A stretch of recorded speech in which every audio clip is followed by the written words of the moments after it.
Hello Eagles fans, welcome back. My name is Andy, aka the Calibird, and on this channel we talk everything Philadelphia Eagles. Now in this video I just wanted to give my final thoughts on the Eagles' first preseason game against the Baltimore Ravens, as well as just touch up on a few training camp news and notes as the Eagles prepare for their second preseason game against the Cleveland Browns. Now just going back to the Eagles' first game against the Ravens, it was a bit disappointing, losing 20-19. Coming into it, the Ravens had, I believe, a 23-0 record dating back all the way till 2015. They were an unbeaten team. Would have been nice to get the win and end that Ravens winning streak, but nonetheless, it's better to lose now in the preseason when it doesn't matter and learn from the loss and use it going forward in the regular season when it counts the most. Apologies if I skip around here and there, but just my overall thoughts of the game. Starting on the offensive side, second string quarterback Marcus Mariota. In terms of the running, it looked like it was all there. It looks like he hasn't lost a step at all, and he can run those read option plays efficiently. On the passing side, he had a few inaccurate throws that were a little bit concerning, but overall, for a backup quarterback, being just the first game, I'm not going to be too critical of him or any of the players, and I'm not going to put too much emphasis on anything that happened, but it was a solid start. I think the team is good enough throughout the regular season. God forbid anything happens to Jalen Hurts, but I think Marcus Mariota would be able to hold the ship down for a few games, due in part to the fact that the rest of the team is very strong around him. But when it comes to consistently throwing the ball, I may have some questions. Tanner McKee, the rookie 6th-round quarterback out of Stanford, he came out with a really excellent first throw. I think that opened a lot of Eagles fans' eyes.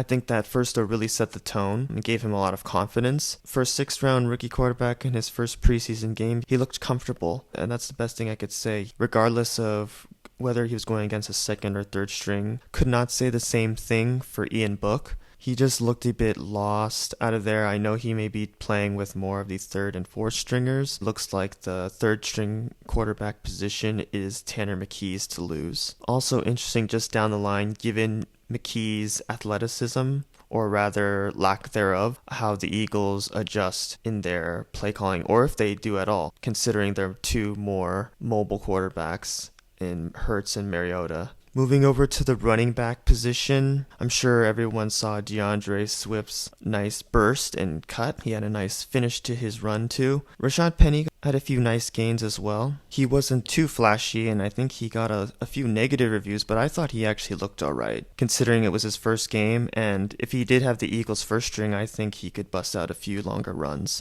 As much as I love Swift, and as much as he flashes, I think Rashad Penny has that breakaway speed.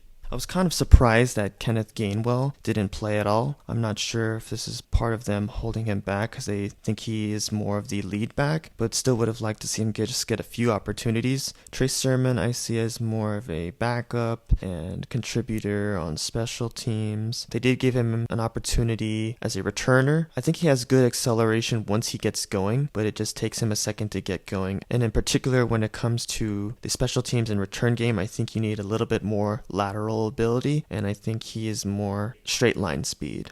Moving over to the wide receivers, coming into it, I was excited to see Joseph Nada, the undrafted wide receiver out of Clemson. Was seeing a lot of notes about him really excelling in the Eagles training camp. Didn't really show up much. He had that one pass interference play. Was surprised to see Tyree Cleveland and Greg Ward both get a lot of targets, especially earlier in the game. Overall, I didn't see a lot of separation or any separation from all the wide receivers in terms of the depth. I think the question is still out on the Eagles' 4th and 5th and 6th string wide receivers. Tight ends is another one I was curious to see going into the game, how that would shake out, if anyone would separate themselves. And so far, seemingly no one really has for that 2nd string tight end spot. I believe Dan Arnold, Grant Calcaterra, and Jack Stoll all had like one catch for like 6 yards. Do not remember seeing Tyree Jackson out there. He might be still hurt. So tight end is a position that it's a little concerning From all reports, it seems like Jalen Hurts was targeting Dallas Goedert a lot in training camp and in the red zone, so I would hope that we have some solid tight end depth.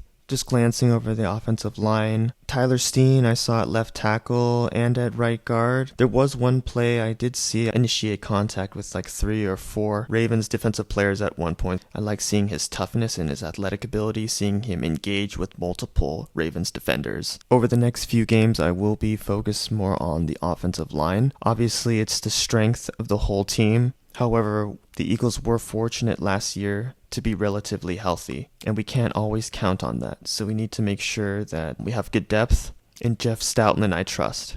For the defensive line, everyone saw Jalen Carter's second play, how he kind of bull rushed and just swiped Ben Powers aside and got that quarterback hit and nearly a sack. Loved how he flashed there. Just really shows his athleticism, that he's worthy of that top 10 pick, if not higher. I don't believe the Eagles have ever had a defensive rookie of the year, so this looks like it could potentially be the year for the Eagles and Jalen Carter. Would have liked to see him get a few more reps, but I'm sure we'll see some more against the Browns. Same thing could be said for Jordan Davis. I would have liked to see him get a little bit more. Nolan Smith, I could see how he could flash a little bit, and I see the speed, but I did see him kind of get held up a lot and blocked up, and it could be due to his size right now. I do think it would help if he bulked up a little bit. I see the effort, but I could also see the concerns a little bit as well. That being said, I'm not worried about him. Just seems like someone that's going to work hard, and he's got the right head on his shoulders. Moving over to the linebackers, I think I did see Christian Ellis whiff on a couple of tackles. Not a lot of flashing from the linebackers. I did see Miles Jack and Zach Cunningham get a little bit of time, but seeing that they've only been acclimated to the team less than a week, it was expected that they weren't going to do too much. Would have loved to see Nakobe Dean out there. He was hurt a few days prior, but I think he was actually cleared before, so it was a little surprising not to see him at all. Whether or not they held him out for injury concerns or not, would like to see him get more experience and more reps as much as possible. It looks like the Eagles did lose Sean Bradley. While he might not contribute a lot necessarily in starting reps, maybe occasionally here and there adding a few snaps, he is a really good special teams contributor and just seems like someone who just brings a really positive vibe, and he just brings a lot of energy to that team, well liked by his teammates. So it's really unfortunate to see him go down. I think he's in the final year of his contract. It's yet to be seen whether the Eagles will re-sign him, but an unfortunate loss for sure already 1 week into the preseason.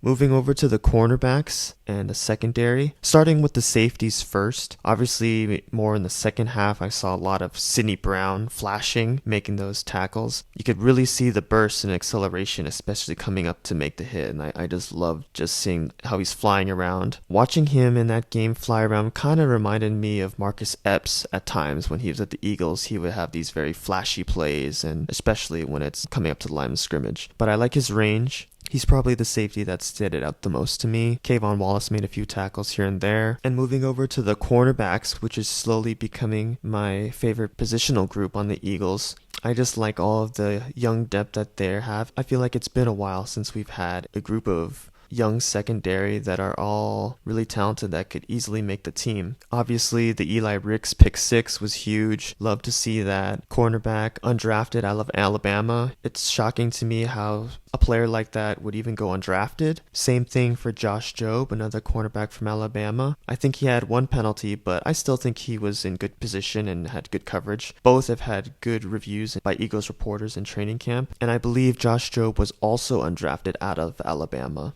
From everything I've read, Alabama head football coach Nick Saban specifically coaches up the defensive backs. I feel like that's an added bonus for any defensive back coming out of Alabama, and I'm still, again, shocked that both Josh Jobe and Eli Ricks were undrafted, but I'm happy that they're on the Eagles, and I think both could easily make the team. The Eagles also have the likes of Keely Ringo, who got the start, and Mario Goodrich, who I also saw from Clemson, I believe another undrafted player. Behind starters, Darius Slay and James Bradbury and slot corner Avonte Maddox, the Eagles have a bunch of young depth, and it's exciting to see. Curious to see how many they actually keep. Special teams, not too much to say. Ty Zentner's average on his punt was actually better than Aaron Siposs on his 2 punts. Just some competition there. Jake Elliott, while he's not expected to get any competition, was a little bit disappointing to see him miss that field goal, whereas Justin Tucker on the other end made his 60-yard game-winning field goal. And in the return game, another thing to be a little bit concerned about. Greg Ward and Zach McPherson both got the opportunity for the punt return, and Trey Sermon for the kick return. All of them kind of underwhelmed. Again, I know that the NFL is kind of shifting the kickoffs to be more player safety friendly to avoid or eliminate the kickoff. Regardless, it just seems like the Eagles could stand to have some upgrade at that position. Of those returners, none of them really flash enough.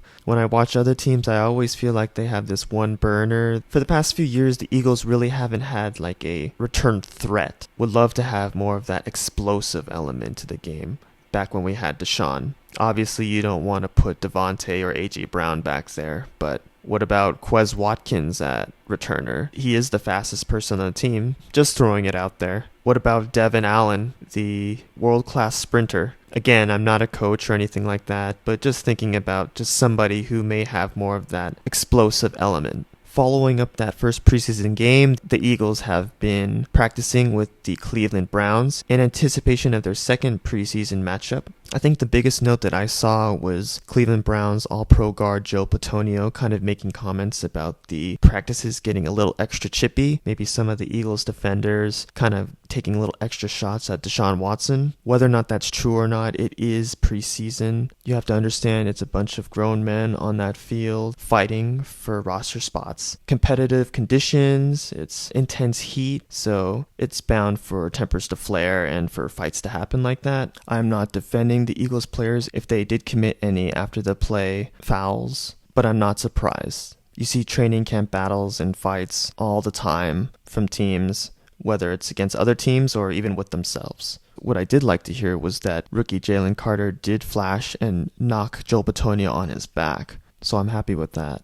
And I didn't mention him much in the first preseason game, but safety Reed Blankenship has also been apparently really flashing. At one point, it looked like he picked up Deshaun Watson 3, maybe 4 times. So I really like that he's stepping up in that safety spot. He did flash last year. Just him continuing that is just showing his continued growth right now. And it's really nice to see because was a little bit unsure about how that safety spot would play out, losing both CJ Gardner-Johnson and Marcus Epps. But it seems like Blankenship is filling that role pretty well right now. So just moving forward, previewing this Eagles' second preseason game against the Browns. Again, I will be looking at all positions on both sides of the ball, but in particularly for me, the positions I'm going to be focusing on and the ones I think Eagles fans should be focusing on is the tight end depth, like I said. After Dallas Goedert, between Jack Stoll, Dan Arnold, Grant Calcaterra, Tyree Jackson, we still have some time, but it's yet to be said if one of them separates themselves from the pack. The Eagles have a ton of offensive weapons, but I think the tight end position is invaluable in football, and I think the backup tight end / depth is going a little bit under the radar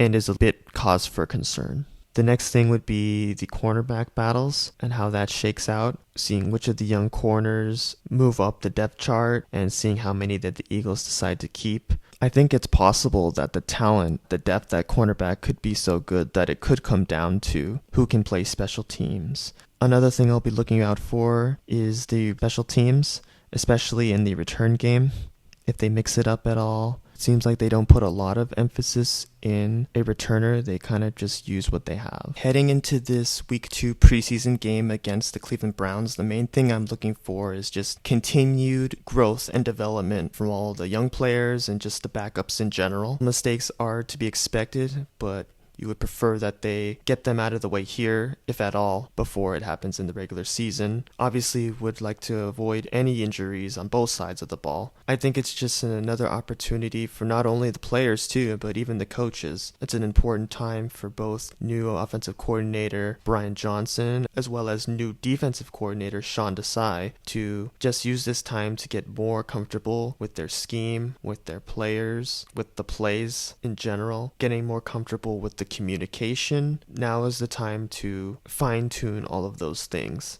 I think one of the things that has been downplayed for the Eagles has been the loss of both of their coordinators. Having a new individual bringing their own new scheme in, it's bound to be some growing pains. while I believe that it's a little bit understated, I think the Eagles will be okay. I think the talent around them on both sides of the ball is good enough to possibly make up for any deficiencies in terms of inexperience. But again, as much as this is a time that is focused on players on the bubble and making roster spots, I think it's equally as invaluable to the coaching staff as well. I don't know which players the Browns are going to start. You'd like to think that they would play some of their better players just because better players brings out the better competition, and it will only make any of the Eagles players on the other side of the ball better. But again, you just want to see Eagles players get comfortable with the system, get comfortable with their position, and ultimately just do their job, as they say.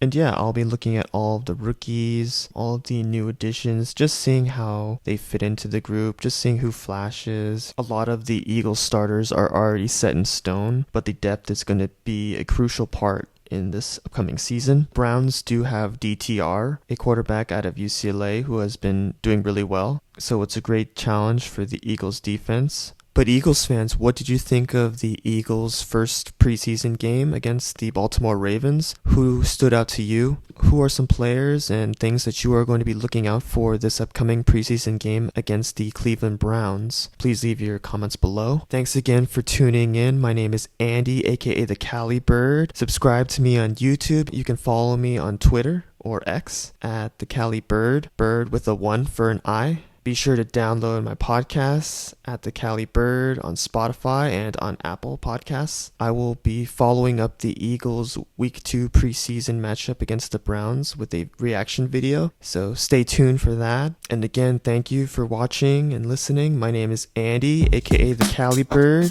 and as always, go Birds!